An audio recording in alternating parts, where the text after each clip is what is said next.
早起看世界来关心疫情过后，即马全世界的航空业已经大大恢复，空中的交通量已经恢复到疫情之前的97%。有航空公司即马是要来抢高级旅游市场，推出几只飞行机的拢是商务舱的客机，而且这只飞行机顶头只有44个位，每一个位拢会当互你倒咧休困。若阿联酋航空，佮有展示一款伫飞行机顶，佮有酒吧，也佮有看的西城区景。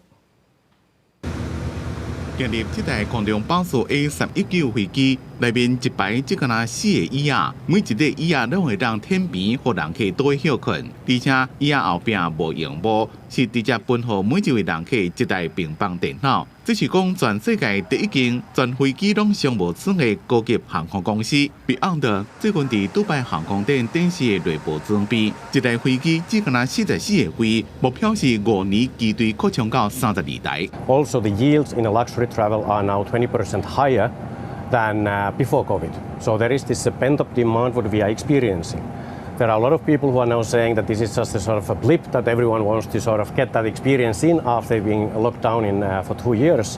航空公司讲，对过去5年市场的发展来看，体验旅游将会是未来5到10年成长上紧的旅游方式。Beyond 伫今年11月正式启航，提供自德国慕尼黑、瑞士苏黎世、加沙特阿拉伯利亚德飞到度假胜地马尔地夫的航班。12月自苏黎世出发的来回机票。 票价自1700美金起跳，差不多大票5万4，讲是平价的奢华享受。航展主办国阿联酋航空也无输人，展示因的空中巴士 A380，同款有商务加头顶舱的顶级享受，一个豪华的酒吧加所在正看夜景。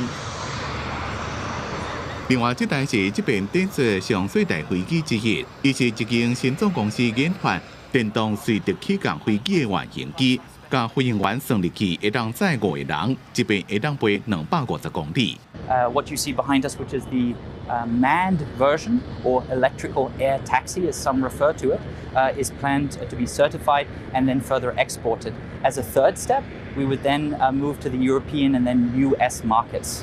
另外，也有货机版的电动飞机，目前正伫咧摕中国当局的认证。根据国际航空运输协会的资料，目前的航空交通量。